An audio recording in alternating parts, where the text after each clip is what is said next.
I'm Sam Goodman with the Walter Cronkite Sports Network. We're here outside of the Thunderbirds Golf Complex, home of the Sun Devil golf team. We got to talk to Arizona Golf Hall of Famer Howard Twitty and discuss his illustrious, long, storied career as a Sun Devil and on the PGA Tour. All right, so first, thank you for making the time. Really appreciate it. But obviously a huge accomplishment, Arizona Golf Hall of Fame. First off, what does it feel like to be celebrated like this? It's wonderful to get the acknowledgement. When you grow up as a kid playing golf, it never enters your mind, getting in the Hall of Fame or getting All-Americans or things like that. You just love the game and you love to compete. And it's a lot of fun, but over the years to accomplish a few things and to be recognized that, especially by your peers in your surrounding neighborhood, it's wonderful. And for you now at the Arizona Golf Hall of Fame, what was it like to be surrounded by friends and family, getting honored, and just enjoying the moment? Oh, wow. I wish I had the words to describe it. You have friends there that have played a huge part in it. Unfortunately, my mom and dad have gone and they couldn't be there. But having my family there, my boys and my daughters, and just all the friends that have really encouraged me and helped me along the way, it was a wonderful, wonderful time. It's hard to put it into words. What was it like for you to get the news, to even find this out? Humbling and grateful, honored. And when you got that news and were at the ceremony and actually celebrating this accomplishment, did you have the time to even look back and really think about your time as a golfer, on the tour, everything you're doing here now? Did it all sum up to you in that moment?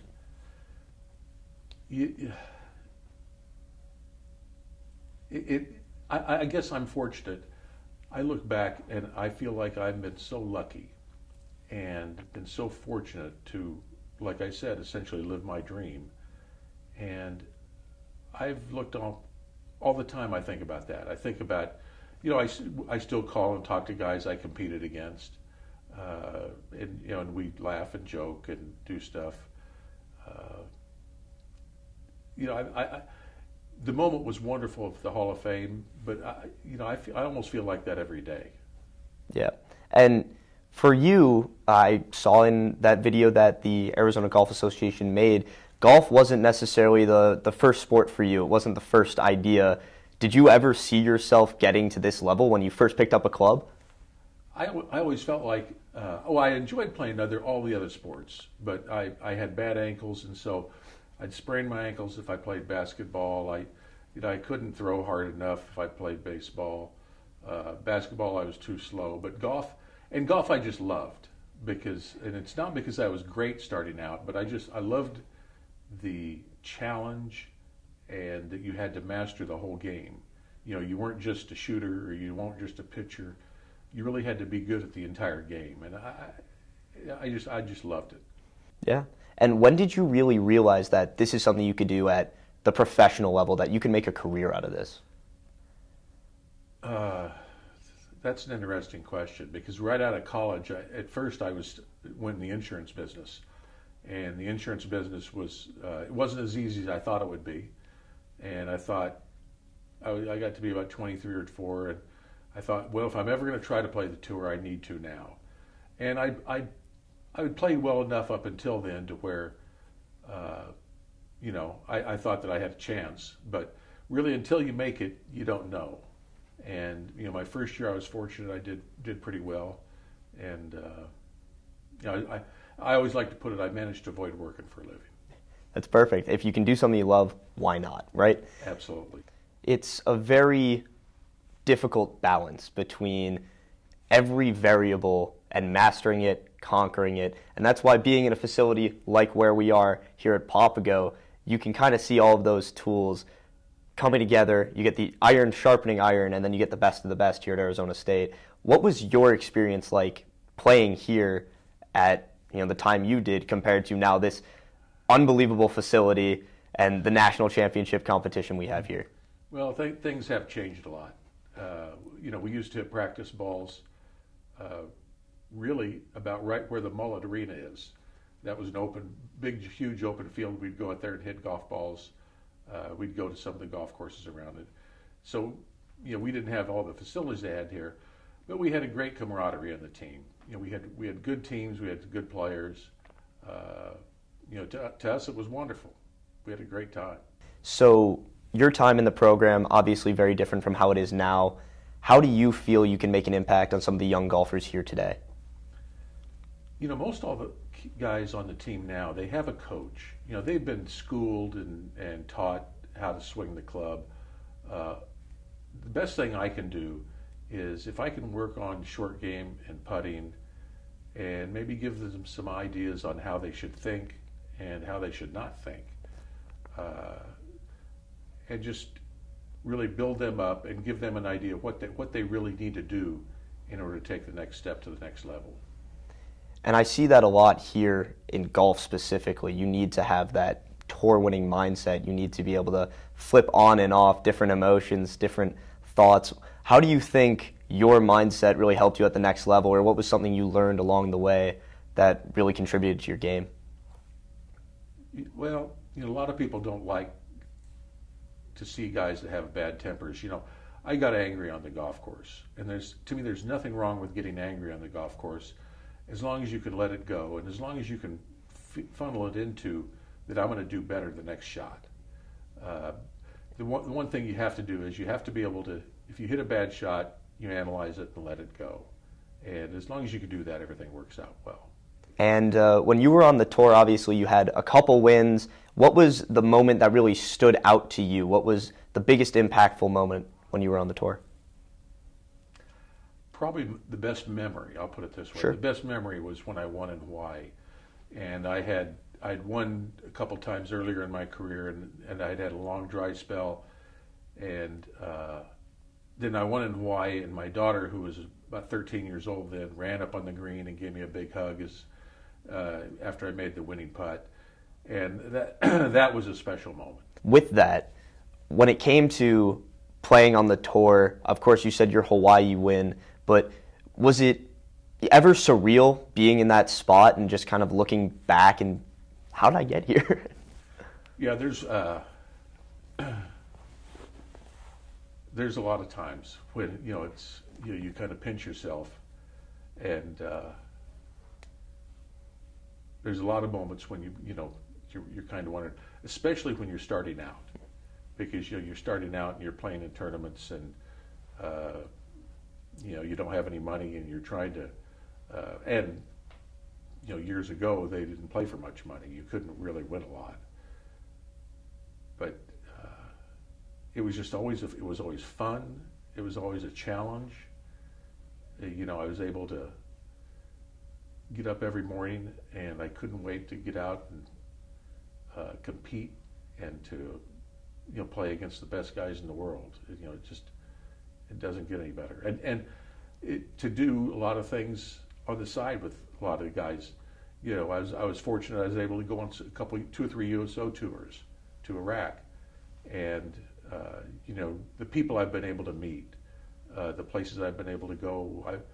I've played in all 10 countries in Asia, in Europe, in Morocco. Really all over the world. Just the opportunities are so unbelievable of what I've been able to do. Did you, with your kids, try to pass on your love of golf and that competitive mindset, or did you keep them away from it? I always just tried to make everything available to them. My one son started out playing football, and then he wrestled, and then he ended up playing on the golf team in high school. My other son played football, and then after his sophomore year, he decided he wanted to start playing golf. And I never pushed him. I would take him out to the course and hit some golf balls, and they had fun with it. But then my younger son ended up playing golf at University of San Diego, so he played Division I golf. And, he was thinking about trying the tour, but he decided it would be a little too much. So never really found yourself in the hardcore coach dad role. I had to, it was hard for me not to keep my mouth shut, but I tried to keep my mouth shut as long as I could. And is there anyone who really stands out in your journey that helped you get to where you are now? Oh, I couldn't. There was so many people that helped me along the way. The first people, I have to say, my mom and dad. And my mom and dad didn't play golf at all, but they knew I loved it, and they did everything they could to give me the opportunity to play. I was able to play during the summers, and they didn't push me. They let me do it at my speed, but I guess I was fortunate. My speed was, 100%. And for you, you've been in the Valley your entire life, and now you're back here with Arizona State, contributing to the program. Do you see yourself going anywhere else? No, I've grown up here, and I can't imagine living. There's some other places that look nice, but I can't imagine living anywhere else. The Valley's a great spot. Now we have moved up into North Scottsdale, so we're a little bit out of the traffic now, but this is just a wonderful spot. It's a wonderful school. So what would your best advice be for someone trying to follow in your footsteps and go throughout the ranks of golf and make it? Probably like almost any sport, just avoid mistakes. If you can eliminate the mistakes and not make bogeys and not try to be a hero all the time, just knowing when to, go for it and when not to. That's probably the best advice I can get. I feel like that's easier said than done when it comes to the golf, right? So many different variables. It's hard to keep your ego out of it. In fact, one of my best descriptions of the game of golf is a compromise between what your ego wants you to do, experience tells you to do, and your nerves will let you do. So as long as you can keep the balance in there and not let the ego go, you need the ego, but you can't let the ego take over. Okay. So you talked a lot in that Arizona Golf Association video about opportunity, about getting the opportunity to walk onto the team here and then getting the opportunity to be on tour. What advice would you give to young golfers about trying to find that opportunity to get their foot in the door maybe, or just to take that jump? To never surrender. You never surrender. And to never surrender and always show pride in the score you shoot. I always felt like I would look at the scoreboard, and to me, 72 was so much better than 73. And I hated to be that one shot worse. And, I always loved it when I looked and I'd see, I didn't have to look from the bottom up on the scoreboard. I could look from the top down to see my name. I always liked that. So outside of the Arizona State program, what else are you doing in the Valley to stay active within golf here? Well, I work with a couple of the kids. Mason Anderson, who's going on the Corn Ferry Tour now, did very well this year. He's trying to get on the tour. I'm still with my family a lot. I have 4 or 5 kids that live here in the Valley with their families, and I keep busy. It's good. Sounds like you're enjoying the slower pace of not having to travel all the time being on the tour. I'm able to do what I want to do, and I don't have a boss. I'm the volunteer assistant, so if they want to fire me, they can fire me anytime they want. And what's next from here? I mean, it sounds like you're at the top. I mean, you've made it to the Arizona Golf Hall of Fame. It's an unbelievable accomplishment. It's something to be proud of, but obviously you're not done with the program. Working with the guys on the team, it is so much fun, and I get so much pleasure out of watching them.